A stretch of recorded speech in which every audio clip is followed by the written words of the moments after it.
Okay, this is the Riley County Veterans Oral History Project, and today is November the 19th, it's a Wednesday, 2003.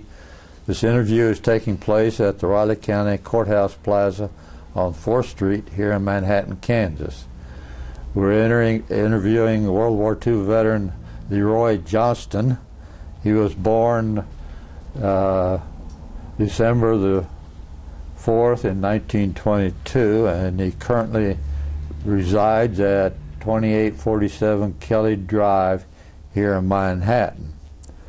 My name is John Lindholm. I will do the interview, and Kent Smith is doing the recording. LeRoy, would you please tell us your name, rank, serial number, and your branch of service? My name is LeRoy Johnston, Jr. My rank in the Navy was Senior Lieutenant, U.S. Naval Reserve. And what else did we have on that? The serial number, if you remember it. 173632. Okay. Well, you said you were born in 22. Tell us where and where you went to grade school and high school, if you might. Well, I was born there and Blue Rapids, right? In Blue Rapids, Kansas. Okay. My dad was in World War I, and he was about to be shipped out of Norfolk to go over when the war ended. He met my mother in Pennsylvania there, York, Pennsylvania. She was a piano player for the troops there as they departed.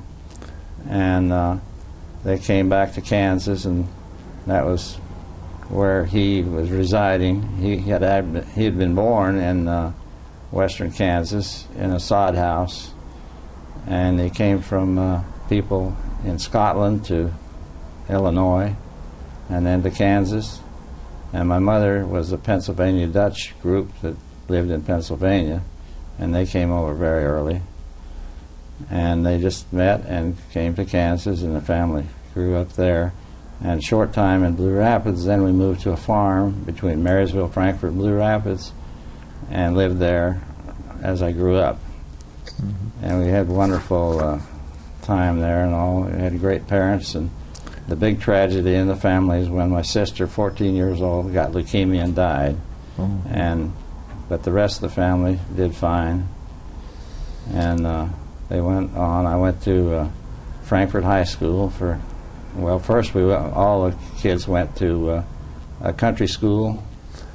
Walked a mile across the field to school for 8 years. You had one teacher for all 8 grades? All 8 grades, so you'd go to sit down as a first grader and hear the 8th graders reciting, and by the time you got the 8th grade, you probably had memorized everything that was there. So we went to Frankfort High School. That was about 10 miles away, and all the kids went there. And then after 4 years there, I was the valedictorian, president of the class, and had a scholarship to KU. And you graduated in 1940? 1940, that's okay. Right. Yeah. How many siblings did you have? There was 2 boys, 2 girls in the family, and my older sister, as I mentioned, got leukemia, but the rest of us are still alive and living. My sister has her family on a small ranch near Marysville, and she had 4 kids. And my brother has a ranch in Pottawatomie County, and he has no children. And or either one of them in the service or not? No,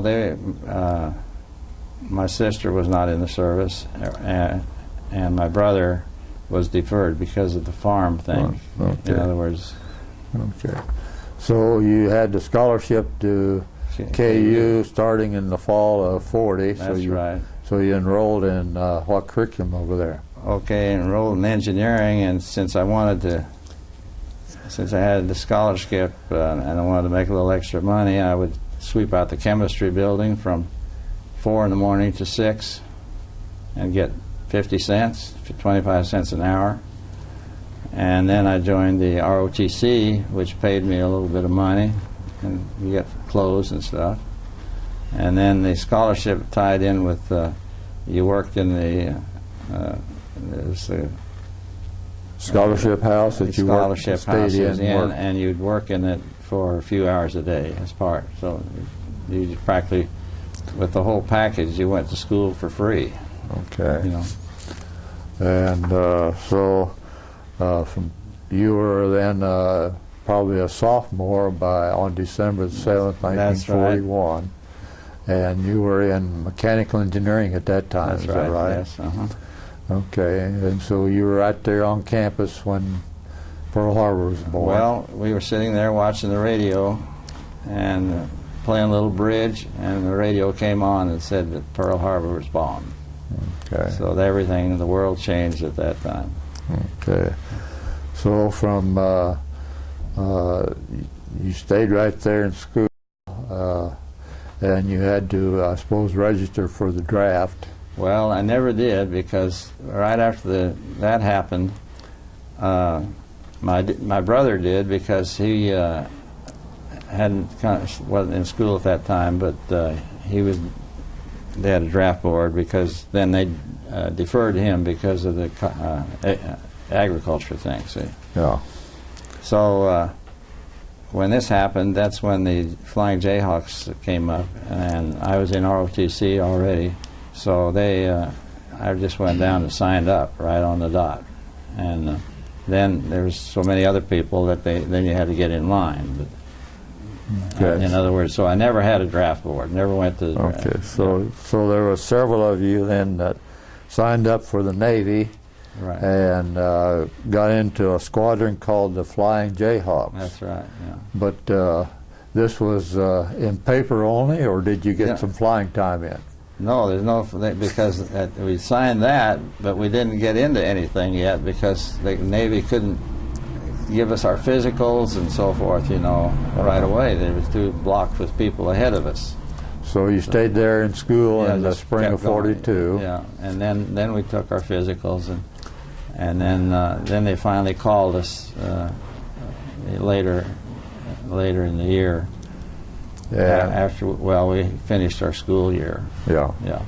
Then they called you to report where? Well, first thing they called you to report for your physical, and to pass that. Then next thing they called you and said you're going to go to pre-flight training out at St. Mary's, California. And this is in the Bay Area. In near Palo Alto. Palo Alto. Yeah. Mhm. And so we do that well, it's really boot camp, you'd call it, boot camp. And so when we got through that, we moved over to actual flying at Livermore Naval Air Station. which is just east of San Francisco, about 50 or 60 That's miles, yeah, right? That's correct. Mhm. Yeah. And what type of plane did you fly there? Well, we flew what we call the Yellow Peril. It's a biplane, a Boeing biplane, two-seater, open cockpit. That's a Stearman. The Stearman, that's yeah. right. Uh-huh. And I had a first day a Marine pilot who had had a lot of flying experience, and he wrung me out in that thing. And of course, I got pretty woozy. And when I landed, I noticed the plane was pretty messed up. And he said, "Okay, wash the airplane." So I washed the airplane. The next flight was with a commercial instructor who had volunteered for the military to be an instructor. He was a great guy. Well, everything went well. We went up, and then after a number of hours, I think 8 or 10 hours, he said, "Okay, take the plane." So my solo flight, I went out, and the engine car cutting out, and I looked around for a place to land the plane. I saw a farm field not too far away, and I said, "I better set this thing down. I'll never get back to the base." So I landed the plane in there with his cattle, no damage or anything, and they went in. We called the base, and they sent a test pilot out and a mechanic, and they worked on the plane and then flew it out, and everything was okay. How many were in your group with this one instructor? Do you remember? I think he might have had maybe somewhere between 5 and 8 people, something like that. Okay. Wasn't too many, but the Stearman has rather narrow landing gear on it, if you remember. that's right. And did you or any of your buddies ground loop the plane?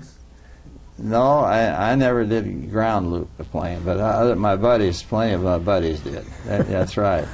But I had never done that. But it got to be quite a bit of fun because you start out with the idea that you may end up on an aircraft carrier, which isn't very big. So what you'd have to do is come up and decide how much height and speed you had and land in this circle, and land in the circle at a certain speed. So we did what was called S-turn to the circle. So you'd be slowing yourself down, making an S-turn, so that by the time you came out of the S, you were at the right speed and the right deal and land the plane. Okay. And once you did that, well, then they said, well, you probably could take carrier instructions someday. Well, this was when you're still there in your Still learning to primary flying fly. school. That's right. Yeah, that's in the old Stearman now. Right. Then from there you went to. Okay, so then after we finished that, we were able to pick see, the Marines were with us there too at that place. We're all together at Navy Marines. Then they picked out whether they wanted to be a fighter pilot in the Marines, or stay in the Navy, or go down to Corpus Christi and fly the big anti-sub planes, or things like that. Okay. So, and pretty much a lot of us just took off right then and went to Corpus Christi. And that's when the instrument training in the AT-6. You remember that plane? Mm-hmm. And that worked real good, and a lot of link training for night flying and stuff. And then what kind of a plane besides the AT-6 did you go into? Okay, then we started flying in the PBYs, and they just launched those planes, and you go out in the bay there and learn to take off and land and bounce over the waves until you learn that plane. And there's a PBY. There's one of them that's a 2-engine, and one of them that's a 4-engine, right? Yeah, this was 2-engine. This is a 2-engine PBY. Mm-hmm. And well, most of us all like that pretty much, flying those things. Mm-hmm. And that's where you got your pilot's wings, was it? That's right. That's where they put the wings on you. Yeah. Mm-hmm. And I presume you were not a commissioned officer at that time. No, and that's when you got your commission. That's correct. So you got commissioned as what? As a ensign? Ensign in the Navy, Air Force. Yep. Mm-hmm. Okay, then so from there, where did you go? Okay, from there, they wanted to send us to gunnery school and navigation school down at Hollywood, Florida. And we were staying in a hotel there, the whole squadron that I was with there. And then we got in flying there on instrument flying and a lot of link trainer flying, because we did a lot of night stuff. Mm-hmm. And so that was about 3 months. And then we graduated from that activity. Okay, now then from there you went?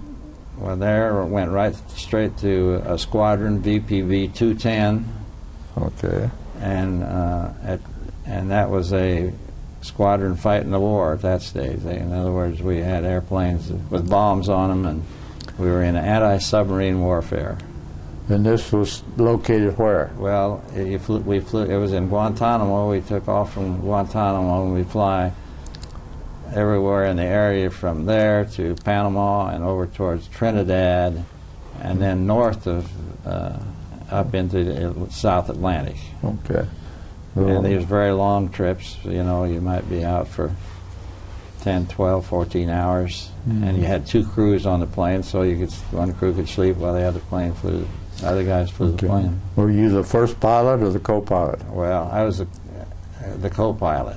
In other words, At You the start start. out at the bottom, right, and so it's quite a while. You fly a year in that category practically before you move up to the first pilot, and then finally to the... And all you did then was change seats, right? Yeah, it's basically, and watch the radar and, and take the controls now and then,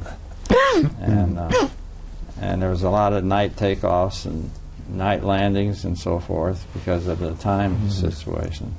How many were in the A crew?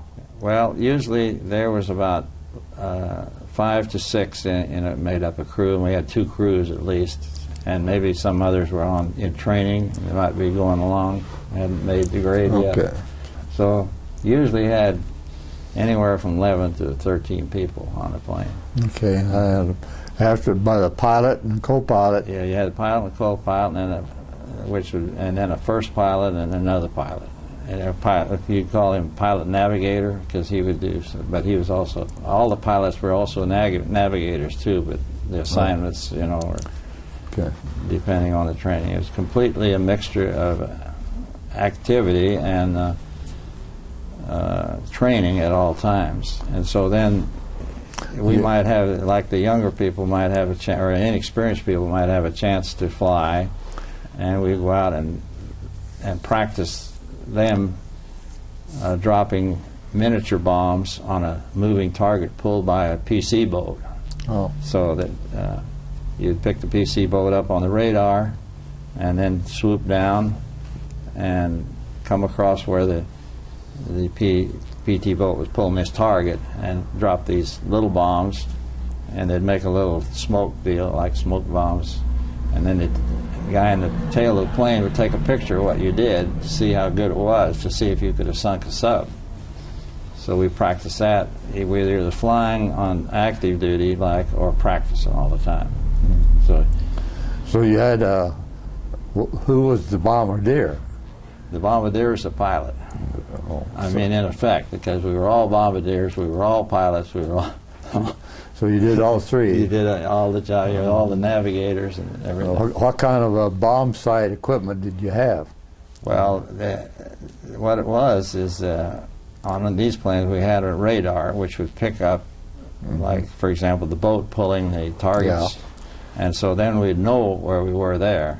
Yeah. And so then we would be flying maybe at 1,000 feet. We'd drop right as fast as we could, just tip the plane down and get right down, skimming the water, and then come up there. And then there was a timing thing, and you had what was called an intervalometer, and what that would do is drop off some depth charges in a row at a certain intervals, so that if you missed the sub, you might get him by one of the bonds dropping. And in the training deal, the tail gunner then would shoot pictures of where the little spots hit, and you'd know exactly whether you made a hit or not. Okay. So that was continuous training like that all the time. Okay, and so you had a tail gunner. Yeah. Anybody else have machine guns on the ship? No, that was it. Use that one in the back Yeah, end. yeah. So you're vulnerable up front. Well, we had, as I recall, though, we had a bow gunner. If you were coming into this sub that might be shooting at you, I think there was a gunner in the front and one in the back. Yeah, that's right. Okay. Now, some planes even had some out the sides of the plane. They were pretty big planes. Yeah. They weighed about 30 tons when they're full of gas. So you basically spent most of your time flying the Caribbean area, looking for subs. Looking for subs all the time. How many did you find? Do you remember? Well, not many, that's for sure. Yeah. But we lost 2 airplanes in the squadron while I was there. But the one I mentioned earlier, with all this night operation, they took off, and the crew patrol boat clears the water ahead of the plane so that there's no flying, nothing on the water that would hit the airplane. And they go down a series of lights, and they jogged around this one time, and the airplane flew into the crash boat, and they killed quite a few people in that activity. I was in the other squadron at the same base. This was in Great Exuma Island. But you're still under Guantanamo headquarters, Command, right? yeah. Mm-hmm. Guantanamo ran the whole show, the whole place there. And the funny thing happened there is that years later, well, we had a funeral for the guys that were killed, and one of the other pilots at the funeral, we met for 3 minutes there, probably. He had a son in California who was a doctor, and I had a daughter in California who was a doctor, and they met each other and got married. But at the wedding, we found out that we were at the same squadron, not the same squadron, the same place, the same time, and at the same funeral, but we never knew each other. Yeah, that's right. So it's amazing. Mm-hmm. So you say these are 15-hour flights, That's a lot right, of them? yeah, a lot of them, yeah. You'd fly for, what, 4 hours? 4 hours on, 4 hours off, and then yeah. somebody else, and somebody go back come out in, and back and forth, yeah. Uh-huh. And of course, So we had- those PBYs then could fly. Now this is the PBM. See, PBM. They had a lot more capacity, bigger than a PBY. But Okay. I assume the PBY people out in the Pacific were doing the same kind of stuff to some extent. But see what was happening in the war at that particular time. The Germans were building subs so fast and sinking so many ships along the coast, nothing was going to Europe. Yeah. And so there were subs all the way around. A strange thing happened. I didn't know all this at the time, but in high school, we had a little quartet that would go around and sing to PTA meetings in country schools. It had a foursome in it. And one of my good friends was in the Navy, and he was in submarines, and he was down in the area at the same time I was there in the airplane. And I didn't know this until after the war. And his sub was sunk by some manner. Maybe the Germans might have got it with this another sub or whatever happened. I never did hear. And he was lost. So that cut the quartet to 3. And then this past year, another one of the guys in the quartet passed away. So there's 2 of the quartet left going yet. Well, you were at Guantanamo Bay under their command for how long, do you recall? I think it was a total of 22 months. 22 months. I think it was 22 months, yeah. Okay, so then from there you went to, you stayed there until the war ended, is that right? Till the war ended, and then we went to, well, some people decided that they were going to get out of the Navy at that time, and then some of us decided that we would join a ferry squadron and fly planes for the Navy out to be demolished out in Arizona. But this was in Columbus, Ohio, Yeah, where you... I went to Columbus, Ohio to do that. And then, of course, I'm still in the Navy doing that. And that was a pretty good job because you got to fly a lot of different kind of airplanes. Fly some of the Army stuff, and it wasn't all Navy. But the sad part was they had a factory making SB-2Cs, dive bombers, at Columbus, Ohio there. Brand spanking new planes. You get a brand spanking new plane that the test pilot just checked out to see that it was okay and fly it out to Arizona. Or it'd be mothballed or... It was mothballed. Just chop the engine off, let it fall on the sand, and that was it, mothballs or whatever at that time. Okay. But that was the way things were going. Did you have to have a flight checkout on different planes before they allowed you to do it, or you just get in and take off? I never, that's a very good question. This one time they had a war-weary F-4F fighter plane there, and with a whole bunch of Japanese zeros on the side of it. And F-4F is what airplane? Oh, that was a Grumman fighter plane, a carrier fighter plane. Yeah. And the guy came out and said, well, this is the plane we'd like you to take out there.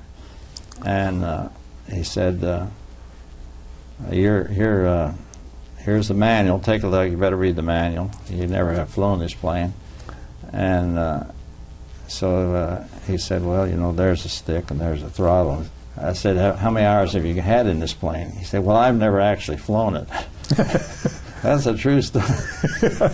And so I thought, hadn't well, either. So. I hadn't either, so I read the deal, and I cranked the thing up and taxied around a little bit, and I thought, I thought I could do that. Well, my guy, you put the throttle to that thing after flying a PBM, it takes forever to get in the air, and this thing just took off. So the first stop was in St. Louis from Columbus, and everything went pretty good. And so the next trip from St. Louis on to Arizona, why I went out to start the plane, and it had this shotgun starter system where you put a shotgun shell in this little container and set it off, and then that gas would blow in and run a little turbine, which then you crank the engine so you start. Oh. Well, they didn't have anything to start it with then, and so no, I tried to start, that's right, and it wouldn't start. So the guy said, well, don't worry, and they bring out a Jeep with a rubber band. Did you ever hear that? Starting them that way, you put the propeller at a certain position and put a little boot on the propeller and then stretch it with a Jeep until the rubber band would then get really tight, and then it would spin the prop real fast as it snapped back, just like a slingshot. And I got it started and finally got the plane out to Arizona. Well, let's back up. The PBY took off at what speed? It's the one plane that took off at 90, cruised at 90, and climbed at 90. 90 knots. It was a 90-99. That's what we always laughed about. You only need to worry about one speed. That's what it had. And that's an approach speed coming into land, too. Into land and everything. Well, and it was F4F, a little bit faster than that one. That's right, to scare the heck out of you. Yeah. What speed did it take off, get off the ground? Well, with not carrying anything, and of course, when I flew it that one time, it had no guns on it or no bullets or nothing, so not too much fuel. It would climb very fast, very fast. It took off about, what, 100 or 150 miles? I would think, yeah, it was easy in the air at 100 knots, yeah.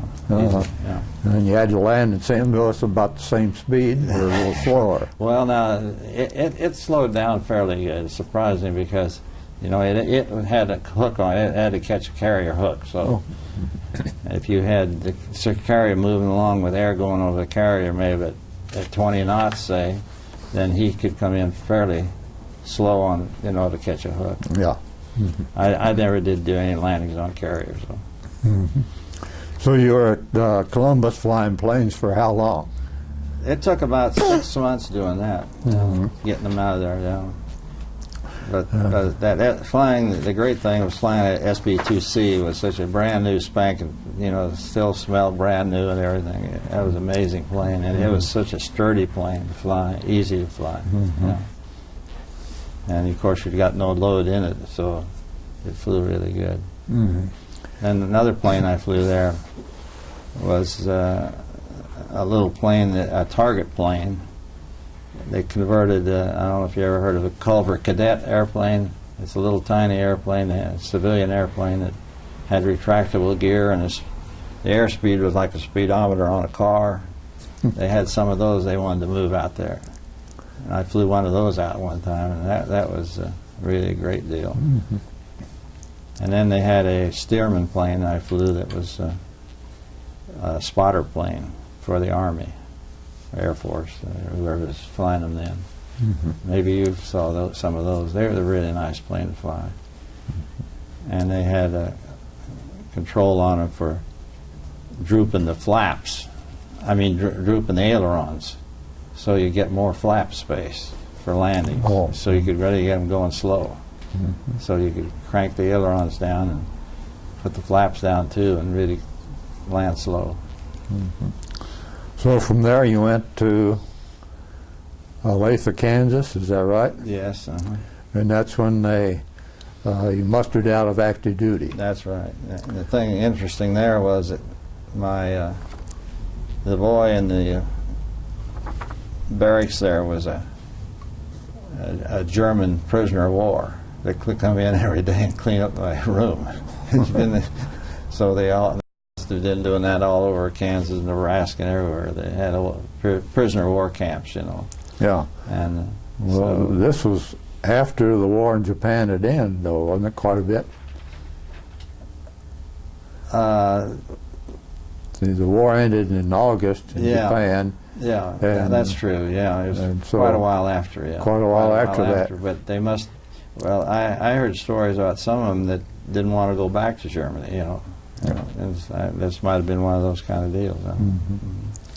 And so you got out then from there. And this was in October of '45 or somewhere around then. That's right. Yeah. And since school was already in the way, you, I suppose, went back to Blue Rapids till spring semester. Okay. No, let's see. I think what I did then was I decided to go up for the summer in Alaska. Oh. And I thought I might like to be a bush pilot.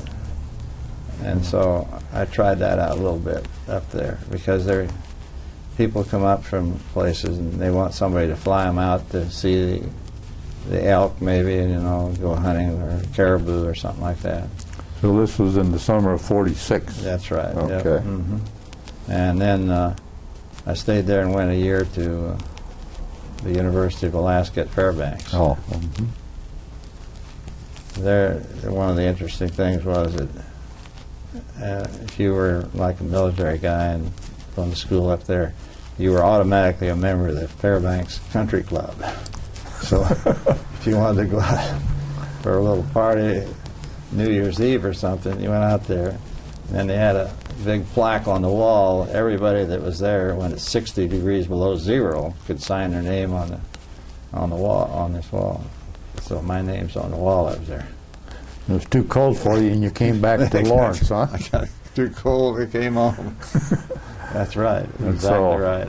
So this would have been in the fall of '46 that you came back to go to, or '47. 47, I guess. Yeah, that's when I got back. Yeah. And then I 47. Then I graduated in '48. So then I went immediate down to Venezuela. With what company? With Standard Oil New Jersey then, before they merged with all these other companies. Okay.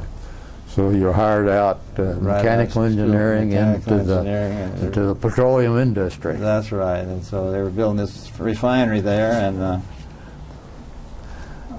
that's what I got into and helped build it and stayed there. And then when Korea came along, I went to decided I'd better leave the company and go up, and I got to start building the F-84 F Thunderstreak jet fighter at General Motors. In Kansas City? In Kansas City, yeah. And they built over 1,000 over there. When the war ended then, by then I'd found my wife, and we were living in Kansas City, so I thought, gosh, you know, the Navy said I could become a permanent member of the naval operation. The Coast Guard said they were looking for a guy to be a lieutenant commander in the Coast Guard, and my old friend at Venezuela had a big job for him in expanding the refinery. So, and my wife hadn't been anywhere except basically around Kansas. So what should we do? So I thought, well, it wouldn't be too bad. I've been to Alaska. That might be good. Maybe ask the Coast Guard about that. So I said, they said they'd promote me to lieutenant commander if I'd take the job. I said, well, what's the housing like up there? He said, well, you'd have to leave your wife here. So that was easy to scratch that one off. Where's your wife from? Arizona. She's from Kansas. She's from Marysville, Kansas. Marysville, okay. And she was a dietitian and she went to St. Mary's College in Leavenworth, and she was a registered dietitian. So that scratched that, and then I thought, well, my wife's name married Joe, and I said, why don't we go back to Venezuela? So I called up my old friends. He said, gosh, we got a job waiting here for you. Come on back. So I went back again and then retired. What year was that you went down there? Okay, that would be 1954. 54. I believe it was. 51. I could look at that. Let me see when that was. Let me just take a check here. Okay.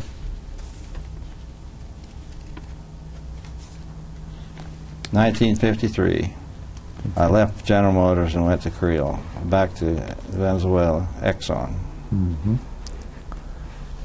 And then I left there as refinery manager. At that time, we were producing more oil going through that refinery when I left than any refinery in the world at that time. But we didn't do much damage to it because we didn't have a lube plant there yet, or some of those other things. And so then that was about that part of the story. Well, let's hold this picture up here before we get on to the rest of it, showing you what you looked like back there when you were in the Navy. Does it look best if I held it that way? I think get up a little closer to your face, okay. maybe like that.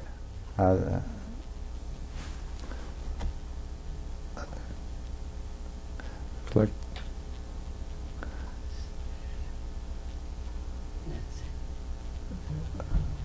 Okay. So that was taken after you got your commission? Yes, And your wings? And the wings, yeah. That's my wings and my commission, yep. Okay. Okay, well, now that we've got you out of school and got you married and got married and back in Venezuela. Okay, now I'll tell you the story. I presume you had some children? Yeah, I have a boy and a girl. And they were they're both born in Venezuela. Both born down there. And so you have to send your kids to school. And, of course, you go through a combination English, Spanish school down there. And then when you send them away to school, you go to where their grandparents were or friends or this or that for the people living there. And they were both lucky to get into some prep schools. One was, my son went to Phillips Exeter, and my daughter went to Phillips Andover. And they're both in Venezuela? New Hampshire, yeah. Oh, New Hampshire. Yeah. So they came back to the States. Yeah, and of course they're bilingual because they went to a combination school down there. But my son, he got very interested in aviation. He's become really an expert in it. But he went to KU and became a lawyer, and he works in Ohio. And he's just this week got the engine for his home-built RV-6 airplane. He got it this week. He and a fellow lawyer are building this airplane. And he's flown a lot of different planes, and he also is in a glider club, and they fly sailplanes. And he tows them and teaches flying. This is a hobby thing, you know. He's with the company. He's got law stuff to do. My daughter, she got out and she went to California and took a extra course. She got her medical degree from KU in emergency medicine. So she's an emergency medicine doctor in Santa Clara, California. California. And my son, he has two boys. This year, one of them graduates from high school. And one of them graduates from college this year. And my daughter and her husband, she's married to a doctor, they have a 7-year-old daughter and my granddaughter. So, and everybody's doing this is the one that your daughter's father-in-law was in. Can you believe that? With you down in at the funeral. Down there. And we were so amazed and he's a great guy. And well, when did you move to Manhattan? Oh, okay. So then, after I retired, well, I got in. Since I was born, I'm not born, but raised on a farm and everything. I had some farms, so I moved several times after I came back from Venezuela, and we had we're raising cattle and registered quarter horses in Potawatomi County area, and then we let's see. Now we moved to Manhattan 5 years ago into a townhome here, and we've been living here since. And, but in our travels with Exxon and all, we went to many different places all over the world. We've been to places like Bali, and I've been down to Argentina and Russia, and just traveled many places. But the family, one of the big things we like to do most of all is to rent a big sailboat, and we take the boat ourselves and sail the Caribbean, and we've done that many times. And you first mate? Well, anymore. I'm no longer the captain. My kids are the captain, and then they go sailing by themselves now. But when I was at Great Exuma, in that plane accident, I guess I told you, did I tell you about the rubber boat deal that I was in the Navy? Maybe we left. No, we left that out, so let's go back and pick that up. Let me just pick that one up just for a second. I'm taking you guys' time. But anyway, just for a moment, we got an emergency call, and I was with the plane commander and our crew on standby. Every day there has to be a new bunch of people in case of emergency standing by the plane to do some emergency. Now this was in Guantanamo. Yeah, okay. Okay. And what happened was we got the call that a B-29 from the U.S. had landed somewhere in the Atlantic north of Guantanamo. And we want to go out and see if we could find a rubber boat, see if we could find anything. So we took off that morning.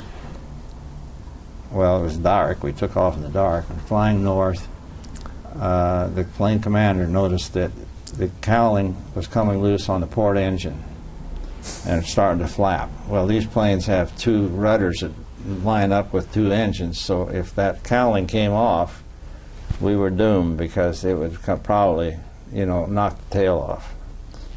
And he was close to Great Nagua Island, fairly close. And he looked at the spot down there that he thought he could land and put the Zeus fasteners, and fix it. So since this was an emergency, we still had our bombs on. We still were full of gas, full of avgas. And so he made a nice landing. We got down, and we had a mechanic on the plane with us, so he climbed out on the wing and fixed the Zeus fittings. And it looked like it was going to be okay. So then it was getting kind of choppy, because then the daylight and everything. So the next thing that happens is we decide to take off. And this was a real experienced pilot. But anyway, we were just too heavy. It bounced about twice in the air. And then the plane, when it came down the last time, we were kind of in shallow water. He had a chunk like a piece of coral reef or something, because we were kind of... And immediately the plane started to get water. So he cuts the engines and says, abandon the ship. By then, it had coasted out in deep, deep Atlantic water. It was doomed. So we had to do rubber boats. We get into rubber boats. We had, I think, 6 in one boat and 5 that day in another boat. And blew up the boats. And then we looked, and here's these little paddles this big with 6 people. You're going to try to move over the water, paddling like crazy. The plane was going down, and pretty soon the wind came level, and everybody said, my God, we got to get out of here fast, because these bombs they blow up if they get certain depth of water. So we knew she was going to blow. And so everybody paddled with their hands and the little paddles we had, and as fast as we could, to getting away from the plane going down here out in front of us. And pretty soon the plane disappears, and I said, well, hold on, man, hold on. And boy, then she blew. And it just lifted the ocean up about 5 feet. And then the wave came over us, and that was the end of it. So now we're out here in the ocean with all the people. Everybody's safe, the plane's gone, everything's gone. What do we do? Well, the island of a great Anagua Island, you can see it on the map. It's pretty much straight north of Guantanamo in the Atlantic there. And we thought, well, maybe the wind will blow us close to the island, but then pretty soon we see a fishing boat. 2 guys in a little fishing boat, a little tiny sail.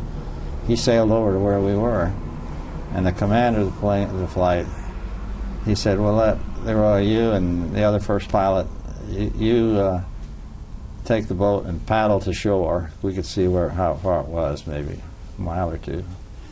And I'll go with the fishing boat and the sailboat. And but he told me around to Matthewstown. That's the capital of the island. So he hooked on, and they disappeared. So we paddled, and we got to the island. Now, this island in the area where we were is so flat that the sea just virtually comes in all the time, about 2 inches of water in it. So we're in a sloshy kind of a thing. Years later, they made salt pans out of these kind of deals. They'd let the ocean come in, let it evaporate, and then haul the salt away. Well, pretty soon then it gets noon. It gets hotter and hotter and steamy and this and that, and some of the young sailors, they get little bananas. They're getting scared and this and that. So by then they call Guantanamo, and this was about high noon by then, and they dispatched the plane. Of course, they knew right away when he told the base that we were going to land. They came up, and they flew a PVM over us out there in the middle of the salt area, and started dropping off cans of Coke and something to drink, just throw them out the plane. Well, they were just like, they didn't hit us, but every time they'd hit, the can would break, so everybody was panicking. In my group, there's 5 of us, I guess. We'd rush to get the water because we didn't take enough stuff with us because it all happened so fast. Mm-hmm. Well, needless to say, it ended okay. Everybody got out, and later, as the sun went down, here comes a jeep out to pick everybody up from Matthewstown. And then by the time we got in there, they had dispatched a destroyer from Guantanamo to come out and pick up everybody. Okay. The plane was gone. And so that in all my experience with the Navy there's been 2 big losses. One took the life when the crash boat hit the airplane, and the others when we lost the plane that I was on. Well, did they ever find evidence of the B-29 that you went out to look for? It was never found. It was complete loss. Our speculation was this, and I can't guarantee this, but it just, because everything's so secret, then you only hear rumors and stuff, but is that they were getting ready to drop the big bomb, and they wanted to have a long distance flight of B-29 from, say, Seattle to Guantanamo area somewhere, and to check the range on it, check the load on it, and that was the theory. And then if it all made that, then they know they can go from wherever they took off from, Saipan or whatever, all the way and come home again. Mm-hmm. And that was our theory, and this was just one of the planes that were tested to do that. Mm-hmm. So we never heard any more. Okay. Now then that you've moved into Manhattan, do you do much traveling? Yeah, we're gone all the time because you see anybody, close friend, you got to go to Ohio or go to California, so we do a lot of travel. Mm-hmm. Sometimes we meet people in the world that we went with some time or other, and there they are again, so strange things. Uh-huh. Well, you were in this group at Guantanamo. Do you have an association that people that were there? Yes, and this year coming up, Exxon Corporation merged with Mobil. Yeah. Now it's called Exxon Mobil. So it's the biggest oil company, I guess, in the world, except for maybe government oil companies like Russia or something. But anyway, and so this year, for the first time, they're going to have their their annuitants get together, the two companies together with their annuitants who did things like we did, see, the other company.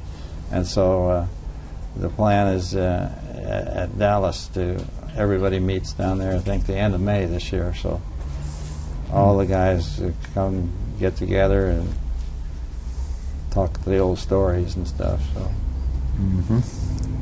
and you see your friends, and this whole type of foreign service people, they're just, they meet everybody, and everybody's worked somewhere else, and well, even in the States, people move around all the time too. So my wife, she said she wants to go to this reunion again, but she always tells her friends that the greatest job a housewife could ever have would be a housewife in Venezuela, because you got all your maids there, and nice people and everything, and it's on the beach and the whole bit, So how long have you been married now? Well, let's see. We had our 50th anniversary here past year. Okay. And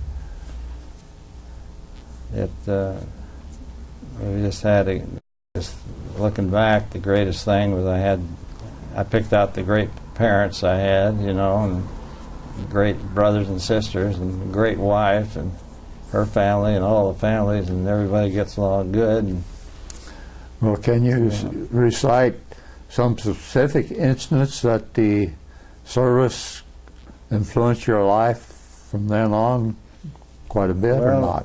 One amazing. Did you ever hear of the writer James Michener? Yes, sir. Well, one time he came down to Venezuela at the invitation of the government, I think it was at that time, and they were having a little revolt in Caracas, the capital of Venezuela. And so the company called me up and said, James Michener's wife's in town, and they don't want to have him around here with his troubles and stuff, so could we fly him out to you and you take care of he and his wife? So they did, and so this was for a 2-day deal. So I thought, well, I didn't know Jim before or anything, so I said, I'll get all the engineers and everybody, all the staff people, together and at the club, and we'll have him give a talk. And he said, yeah, I'd be glad to give a talk. So I introduced him, and he was very glad to do that. And he said, and of course, lots of Venezuelan engineers, and they didn't know Jim Michener or anything, So he said, well, my name's Jim Michener, and I write books. And so, are there any questions?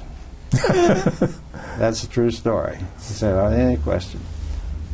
And these Venezuelan engineers and all, they didn't know Jim or anything, but pretty soon one guy asked the question, and then 2 or 3 more did. Next thing you know, the questions flew, and Jim he just unloaded tons of stuff, because he's written all these books and everything. So anyway, then they came over to our house and stuff, and I had a German Shepherd dog that I had. I trained really well and everything. And this one day, I looked up and I said, and her name was Heidi, and I said to my wife, Jo, I said, did you put Heidi in the back room? I said, yeah. Well, why is she out here? I said, I don't know, I put her back there. So I said, Heidi, come on, get in the back room.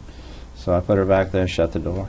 I look up, the doorknob turns, and she backs away, turns loose the doorknob, trots out. I said, my guy didn't teach her that trick. So anyway, here Jim Michener and his wife are sitting there, and we're talking about it, and she had another couple tricks I had. Said, go get the tennis racket, and she'd go get the tennis. I said, no, bring the ball, and then I'd hit the ball. Simple little deals like that. So then I pulled this door thing on this deal. We're sitting there, and I told Jim, so I'm going to lock this dog up. And so, sure enough, I said, Heidi, come here. I said, the doorknob turns, the door pulls out, she trots out. So when I took Jim and his wife to the airport, he said, LeRoy, thanks a lot for all the fun we had and this and that. He said, I'm going to forget you, but I'll always remember that dog. Well, I thought that was a pretty good story. And so we met. The other couple things that were kind of interesting one time, Jack Kennedy came to Venezuela, and I just happened to be at a place where he was going to have some meetings. And some friends of mine and I said, hey, you know, Jack Kennedy's coming here tomorrow, and we're going to be here. And his friend said, well, why don't we go out and see when he comes in, you know? So we said, okay. So we lined up along with people where you think he might get out of it. He's coming in on a helicopter from Caracas to this place in the mountains, a kind of resort. And so we're standing there on the fence and everything, and my friend with me, he's kind of an outgoing kind of guy. And so Jim, he gets off the airplane with his wife. I think his wife was with him there. But anyway, and my friend says, hi, Mr. President. And so he caught his eye just that second. And the president started walking right over to us, you know. He put his head, and then some people down the road, they screamed, hey, the president of Venezuela, he's over here.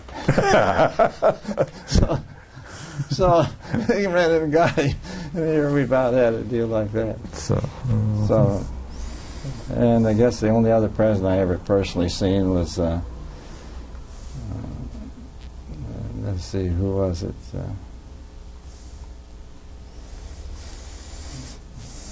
I guess kind of slipped my mind. I think one of the presidents came here and gave a lecture at K-State, you know, at the student, at the, what do they call that deal here? A Latin lecture? Oh, the Latin lecture student. Yeah. And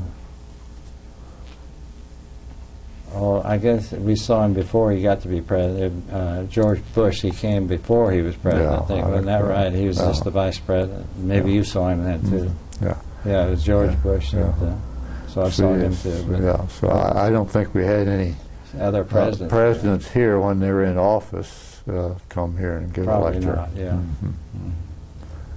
Well, LeRoy, it's been interesting to visit with you. And God, it took up too much time. well, no, we want to get this all down because some people might be interested in looking at it, but I know your kids would sure enjoy having your I'm sure memoirs. They'll like this. And so we do appreciate you coming down and telling us your experiences. And see you around Manhattan again. Yeah. We have a lot in common. We have a lot different too, because different branches of service. I wish I heard more about your war stories. And you must have a terrific one. You flew over Germany, did you? Yes, sir. And you had your own plane and everything, I assume. I was the first pilot on the plane. And B-17s, yes, what it was? Yeah. Well, you look up and see that all those people. God, what a story. Yeah.